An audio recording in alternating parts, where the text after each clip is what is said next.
And so when you deploy a more sort of brand awareness, sort of demand creation strategy on paid social, effectively what you're doing is you're ungating all your content, you're putting all of that out there, you're driving people back to your website to learn more, maybe some landing pages, maybe your podcast or YouTube content, right? Because you're trying to get the word out and overall just provide value and resources to your audience. This is Metrics and Chill, where you'll learn practical strategies to drive consistent and predictable growth.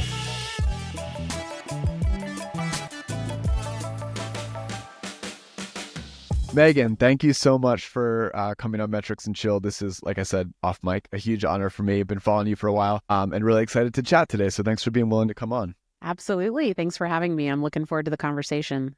So we're trying to jump kind of right into the meat of it. And I will give a little intro. I feel like if you've been on LinkedIn and you don't know who Refine Labs is, you probably haven't been on LinkedIn or paying attention that much. I feel like everybody at this point knows. But Megan is the CEO of Refine Labs, a leading B2B demand gen agency. Like I said, if you've been on LinkedIn, you've probably seen them. You've probably seen Megan's stuff being published. Do you want to give the 30-second elevator pitch for Refine Labs, what you all do and who's a good candidate to work with you? Yeah. The way I explain it to my parents is we help our customers get more customers. We Perfect. are a B2B demand gen agency. We partner typically with B2B SaaS companies, I would say anywhere from 20 million up to, 1 billion in revenue per year. And we help optimize efficiency for paid search, improve effectiveness of paid social advertising, all with the focus on driving more qualified web conversions, more opportunities, more closed-won revenue, helping our customers get more customers. Love it. I love it. So Megan's graciously agreed to come on and chat with us about, today we're going to be talking about how to leverage historical data to uncover opportunities for growth and look at some forecasts, be able to forecast growth for the future. So I'm excited to dig all into this and we'll kind of get right into it. So you mentioned when we were talking off mic, when you start to work with clients, the first thing you do is sort of review historical data with them. I guess a good way to start is how far, before we get into what you're looking for, how far back are you looking? And for listeners who want to try and emulate some of your playbook, how far is too far to be helpful and maybe irrelevant? And how much is maybe not enough where they shouldn't put too much confidence in data if it's not far back enough? Yeah, it's a great question. So at this point in time, what we're finding is a trailing 12 to 24 months is the most impactful. If you have the data from the beginning of 2023 until now, I think that's a really good data set. As we all know, we probably all experienced our version of, the COVID boom in late 2020 and 2021. So there were pretty unusual market conditions in 2021. And then there was a bit of a retraction and a correction in 2022. So if you are going to broaden your data set to include those years, it's kind of important to recognize that you might have some outlier data, both in terms of sort of over performance or inflated performance in 2021, and then maybe almost sort of underinflated in 2022. We found that there was some normalization in 2023 and 2024 as sort of the market stabilized a bit. So given that we're going into 2025, that's our kind of core focus and what we would typically recommend as you're thinking about 2025 and putting your forecast together, as well as your go-to-market strategy and what you want to focus on to improve your results. And I would imagine the trailing 2 years, even without COVID, probably is a good rule of thumb because you're usually starting new marketing programs every so often. You're changing things, you're adding new products, if you're a SaaS company or whatever, or, even manufacturing, whatever, you're rolling out new products. So it seems I can understand how that would be the sweet spot of far enough back to have a good sampling of things and not have just 6 months be skewing all the results, but not be so far back that I can think about a Databox, for example, there's a lot of stuff we launched in the last 2 years that didn't exist before then. So would not be that helpful to look that far back. Yeah, that's typically a sweet spot. I would say the minimum data set, you can work with 2 to 3 quarters of data, but you also need to recognize that that's not giving you a full picture. And it's, if that's all you have, that's better than nothing. And you should use that and go through the process. But then also recognize that there might be some things relative to seasonality or just things that you're not going to see yet because not enough time has passed and your data set isn't big enough. So just every business is different and at a different stage. I'm always an advocate for leveraging historical data when you have it, and just use critical thinking and common sense to make sure that you're not blindly following the data and understanding the relative context surrounding it as well. Yeah, 100%. Wait, so once you look back and you're auditing a client's, say, 24 months of historical data, start us here. Like, what are you zeroing in on? What metrics are you looking at? What are you looking for in the data? Like, do we mean company-wide data, like that they could be tracking across? Are these specific teams? Are these specific KPIs? Are there certain metrics that rise to the top? Are you all visualizing, like, I know you all are sort of semi-opinionated on, like, I don't know if you still track, like, I think Chris came on a couple of years ago and talked about the hero metric. Like, yeah. One thing now I'm going to derail us a little bit, but one thing I liked in that, like, chat that John had with him at the time was, like, you all began to, like, sort of say, well, hey, all these companies are defining pipeline a different way, and, like, all these metrics a different way. So, yeah, is there standardization that you do? Like, when you come in, what do you do to get an accurate look, and what exactly are you looking at? Yeah, it's a great question. Let me kind of break that down for you. And then I can also speak to Hero Pipeline and some of the, more specific perspectives that we have at Refine Labs. So we call it a revenue performance assessment.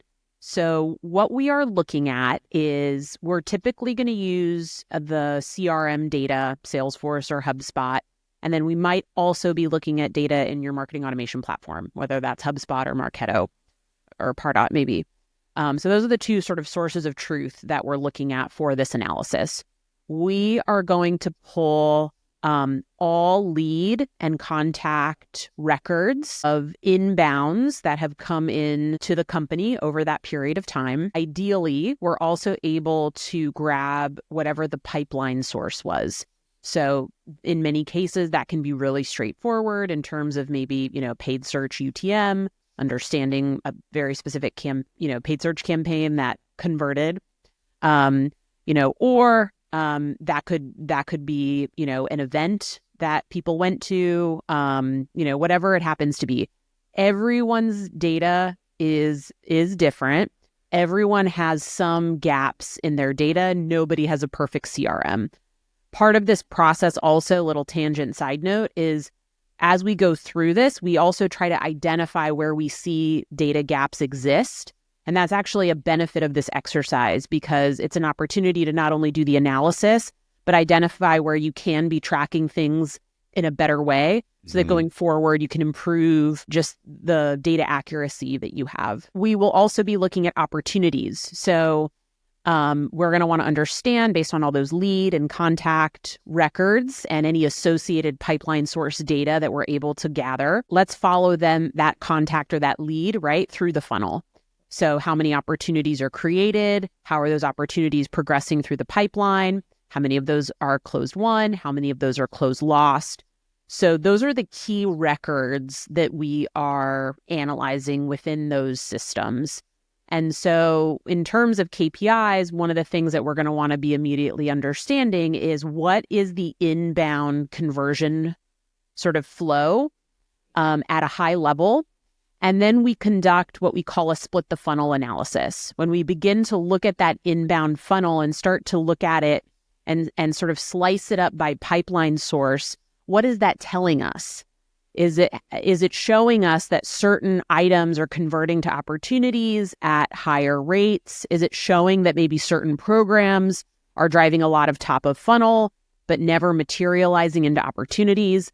The split the funnel analysis gives us a level of granularity of sort of the efficacy of different programs that you have. Now, my other sort of disclaimer here is marketing isn't intended to be measured perfectly. And that's not the goal here. The goal is to identify trends and come to hypotheses of what we think the data is telling us. It's never going to be perfect. And when we think about pipeline sources, we're looking at sort of the tipping point of what influenced that lead or contact prior to the conversion. But we all know that there's a million things that person experienced or interacted with, right, before they became a lead. So whether search converted them or social converted them, or they just came to your website, direct traffic, like, we have to recognize that there's a lot of things at play there. But directionally, this is going to give you some important insights that can help be one key input into your strategy. So the final output of the revenue performance assessment will effectively be a high-level analysis of your full inbound funnel, splitting that up and looking at that by pipeline source, and then understanding from a closed won and closed loss, almost like a win-loss analysis, what are we seeing in terms of trends of why we are winning and why we are losing. So those are sort of the kind of the outputs from that analysis. In addition to that sort of identification of data gaps where we can say, okay, great, we know that we can track certain things. We're not tracking that here at this company and these systems. That's something that we can correct going forward. I'll pause there. That was a lot of talking. No, this is great. My mind, it's like that GIF or the meme where like all the numbers are swirling and like I'm just trying to like, I'm furiously taking notes here to come back and ask follow-up questions. So I'm curious, like when it comes to tracking pipeline source, I mean, I know this is what I know we're going to talk about things you all are opinionated about. Like, I think you have ways that you prefer to track this, or probably, I'm sure this is like one of the areas where there's gaps coming. And so like pipeline source, if people are like, how much weight do you put on, like, you've got people on one hand that are like, how did you hear about us? And you're getting like all these standardized answers of like podcasts, CEOs, LinkedIn, like whatever. And then you've got people that are just doing sort of like the UTM, right? Or like Google search or direct or whatever. Like if you see people that are more on like the standard side of like direct, organic, whatever, do you put a lot of stock in that? Or do you try and like go through the CRM notes and try and uncover like any nuances there? Or do you start there and then try and move them more to like the nuance, like how did you hear about us, or tracking other channels like that? Yeah, it's a great question. And so our general perspective on attribution is there's no one attribution model that is like perfect or the best. We believe that you should leverage multiple forms of attribution, again, as signals and data points to help make decisions, not as the, sort of source of, definitive truth. So you're referring to a concept that we talk a lot about, self-reported attribution.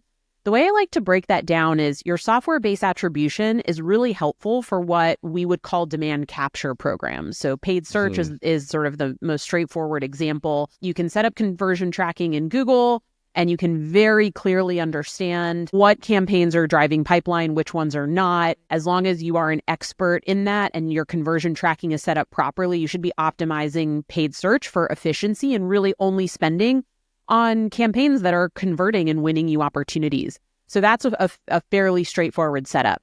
Now, when we think about demand creation programs and we think about paid social, we don't believe in running direct response or gated content on paid social. That's pretty much common knowledge now in like LinkedIn marketing land. And the reality though is the reason people did that before was because it was easy to measure. And so when you deploy a more sort of brand awareness, sort of demand creation strategy on paid social, effectively what you're doing is you're ungating all your content, you're putting all of that out there, you're driving people back to your website to learn more, maybe some landing pages, maybe your podcast or YouTube content, right? Because you're trying to get the word out and overall just provide value and resources to your audience. Now, when software-based attribution tells you that 75% of your inbounds came from direct traffic or organic search, okay, that's helpful to a degree. But then what I always like to ask people is, how did they know to go to your website? Right. Like that's the question you actually want to answer. It's great that I know that they just came direct to my website, but what I really want to know is, how did they know about my website? So that's where self-reported attribution can answer the question for you. And so we recommend all of our clients, add a required field. How did you hear about us to their primary conversion point? Open text required, and we can capture that information. And we build what we call a hybrid attribution dashboard, and we'll show you, hey, 70% of your traffic is, or your inbounds are direct traffic, organic search. Let's overlay the same self-reported attribution data to the same leads that came in and that are attributed in that way based on software, and let's see what they say, right? And that's where you get those more qualitative insights of, I saw your LinkedIn post, I listened to your podcast. Also things like, word of mouth. My peer, my former colleague recommended that I use you. I found out about you in a Slack community, right? All of these are really valuable insights that help answer that question of, how did you go to direct to my website? Or if it's organic search, you basically are just passing through Google to get to my website. Right. How did you know to search for that thing? So both are really, really critical and really important in looking at that bigger picture.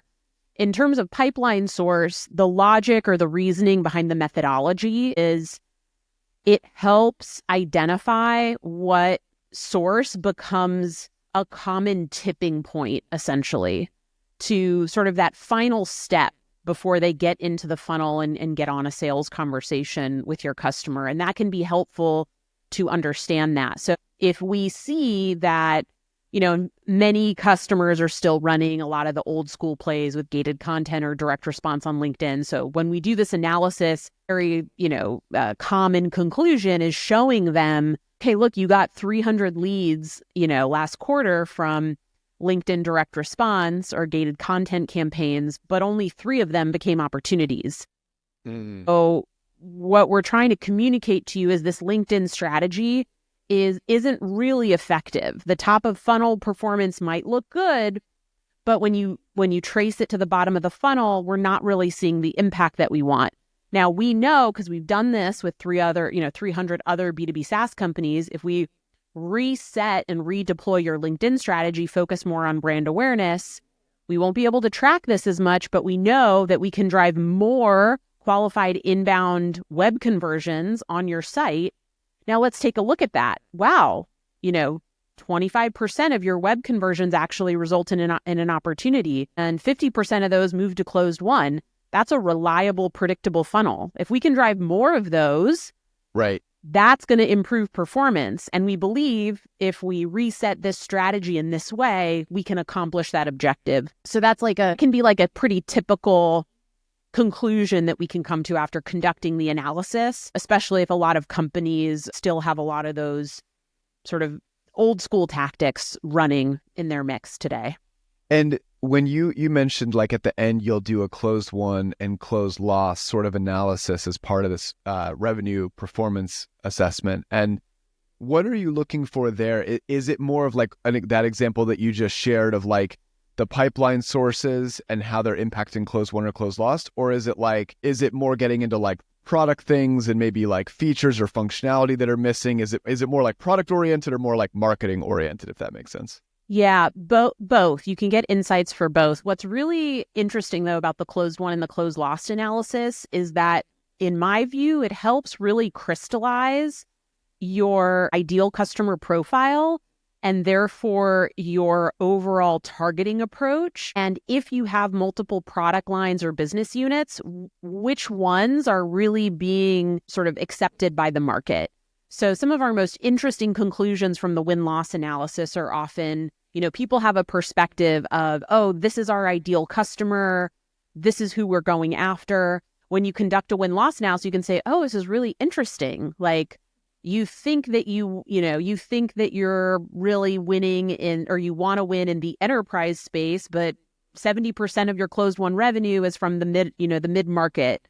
So that's actually your sweet spot. That's how you can acquire customers. You have really strong ACVs, fast sales cycles. That's the majority of, customers that you're acquiring. We can still try to acquire the enterprise segment, but you're clearly really good at this. And there's still a ton of room to grow in the mid-market segment as well. This could also show itself in, specific industries. Oh, wow. We find that, the manufacturing industry is the primary industry focus. Should we go back to our targeting and see if there's opportunities to adjust our targeting to really focus on the industries or the personas or the segments that are buying the most from you? So those are often the win-loss analysis often really surfaces some good insights in terms of how are we targeting, who are we targeting, where should we adjust that so that we're maximizing on what's working best and the opportunity. And it's not to say that you still can't dedicate budget to maybe new segments or new products that you want to promote, but that you should really think through how you want to prioritize that to hit a growth target, right? Right. You're more likely to move the needle on achieving a growth target by doing more of what is working than doing something that is unproven. Yes. Okay. My last question on this first point is you mentioned that there's often data gaps you see. And I think in some ways listeners will like breathe a sigh of relief because, the pressure is off. There's no perfect, like no one's got this perfectly figured out. What are some of the most common data gaps? I'm just curious that you see when you come in. Yeah. So number one, most people just don't have straightforward conversion tracking for paid advertising programs set up correctly. It's a little bit of a lift to get it done both in platform and with various integrations with Salesforce or HubSpot, but like there's no excuse that you shouldn't know exactly what is happening with paid search, for example. And so that's typically whether it's conversion tracking within the Google Ads platform, setting up appropriate UTM tracking, making sure that anything that's in, Marketo or HubSpot is actually integrated and passing through into Salesforce. That whole flow often is not set up or not set up properly to collect everything. Most companies still are not using self-reported attribution. This is a great insight to capture really important information. And then additionally, a lot of people have not designed a system to categorize all of their inbounds and build out this concept of pipeline sources. This one, typically, everyone has sort of some of it done, but not all of it. So I think those would be the top three data gaps that we see. And then I would say usually there's sort of like the basic integration setup with the map and the CRM, but oftentimes there are issues or gaps within that integration where maybe actually, wow, you're collecting everything on the lead record in HubSpot or Marketo, but you're not passing those variables over into Salesforce.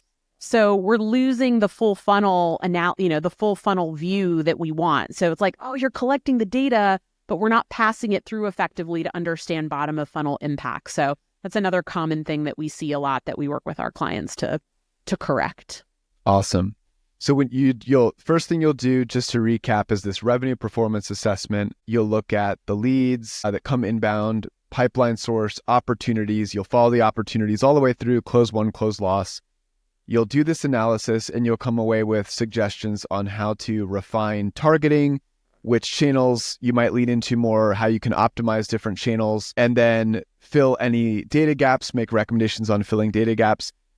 At this point, then, what are some other, so specifically, like how are you using this data then to forecast moving forward, and how would this relate to like hitting a company's targets? Like let's say a company goes through this exercise now and they have a goal for 2025. How would that play into that? Great question. So when we look at the historical track record of performance, we effectively want to start with a baseline of just a linear progression as if that performance were to continue. Then, what I always say is if you want to do better than you did last year, something has to change. You have to improve some aspect of your funnel. So the baseline will be effectively a linear progression of the historical track record of what we see. Let's take things into account like seasonality and those types of norms in our business. You don't just have up and to the right necessarily every single month. Then let's identify what we found in the analysis. Wow, we really need to improve our conversion rate from form complete to opportunity created. Something is wrong there. If we literally just convert 10% more of our inbounds to opportunities, we can hit 20% more revenue next year. So it's actually identifying what are our levers. And so when you think about it from a demand gen or a paid advertising perspective, you can spend more money. So if we were to spend more money on advertising and we were to drive more results because of the increased budget, what would that look like? And how would that impact our performance next year? How much better would it be? Then what are our other levers? Typically things like volume of web conversions, conversion rate from web conversion to opportunity created, conversion rate from opportunity created to one. Where are we seeing opportunity across that funnel? And can we invest more? And then can we figure out what we need to do to improve one or two of those conversion rates? And that's really, you then can model out with logic and reliability that if we were able to improve those, how that would actually impact your result. And that's where we like to focus on with our clients. It's like, don't try to boil the ocean. Like oftentimes you have 2 or 3 levers that you can pull to change things, you can hit your growth targets year over year. So I find that people often try to overcomplicate it or try to have like, we're going to do these 10 things that's going to help. And it's like, actually just really zero in on the 2 or 3 things that are really going to move the needle and focus on those for 3 to 4 quarters. And then do the analysis again and pick your next 2 to 3 things and focus on those for the next 3 to 4 quarters. So that has reliably worked. Especially what I would say is we've been working with more like really larger companies. I would say anywhere from like 250 million to 750 million in annual recurring revenue. These companies are successful. They have typically been around for 10 plus years. They're typically still running a lot of the old school plays. They have a lot of data that we can analyze and we can look at. They're spending a lot of money on paid advertising, anywhere from $250 to $1 million a month. All of these companies that fall in this bucket, insane opportunity to be more efficient and more effective. And their relative success to date has not put them in a position to adopt a lot of the things that probably feel like old, kind of like old news on LinkedIn now. Oh, of course, no one gates content, or of course, no one does this. And it's like, a lot of people still do that stuff. And there are different ways to modernize it. So there's a huge opportunity for that particular segment. And we're seeing that most of our new customers are kind of in that range, and we're able to immediately drive improved efficiency and effectiveness with their paid advertising. When companies come to partner with you in this respect, are they often bringing their own target to you, and sort of saying, okay, Megan, we want to hit this revenue goal next year. What are some levers we could pull to get there? Like, what would we have to do in order to get there? Or are you coming to them and saying, if you do these things, like these are your opportunities, and if you do them, we estimate it would get you X amount of revenue, and that should be your target. So like, are you setting a target based on what you think is realistic and feasible looking at the data? Or are you trying to like reverse engineer their goal in the most efficient way to hit it? We do both. Okay. When we do the revenue performance assessment, we'll provide what we call a demand planning analysis. And so based on that historical assessment, here are all the levers that we see. If we focus on improving these levers, here's how we can improve performance. What's really interesting is when you do that exercise and then you understand the goals that they're providing. And then what we'll say is, okay, if these are your goals and this is the baseline, this is what you have to believe to be true in order to close the gap. And that will also help facilitate an honest dialogue if the goals are just totally unrealistic. Maybe they're aggressively achievable. Maybe they're not aggressive enough, but it opens the door to that conversation. If the goals are kind of like way out there, we explain, like we'll show them and we'll like, look, like the math isn't adding up. Right. Like you could X your investment in paid advertising and we could assume significant improvement in every conversion rate across the funnel. And you're still not going to hit that goal. And so we can show them with math and logic what is realistic, to predict.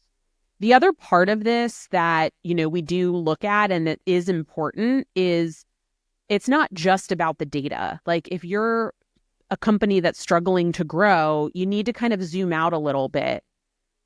Do you have product market fit? Is your positioning and messaging correct? Do you have a shitty website? Like, is your target market big enough? How do you stack up relative to your competitors? These other factors are critical for a company to grow, right? Sure, so it's not just the marketing sort of demand gen or paid advertising strategy. So those are also important factors to look at that need to be part of the discussion as well. I guess one of my last questions on this is, do you see any common trends of like when you look for those top 1 or 2 levers to pull, do they often overlap client to client and you keep seeing like these same things come up, or does it really completely depend? Like some companies, it's totally like targeting refinement and they need to do better with like their targeting based on what you're seeing in the closed won or closed loss analysis. And other ones, it's like, your opportunity conversion rate is abysmal, right? And so you're going to go through, or are there a couple that constantly surface? Yeah, so of course it depends, but we definitely see some pretty common trends across a lot of our clients. So I would say spending too much on paid search. It's a really easy channel to overspend on, especially if you don't have proper conversion tracking set up and looking at your conversions in a full funnel view. So typically, we're able to drive the same or better results with 30 to 50% less budget on paid search. Wow. So that's one, paid search efficiency is number one. I mean, Google has created a very successful business because they get everybody to spend all their money on Google ads. Yeah.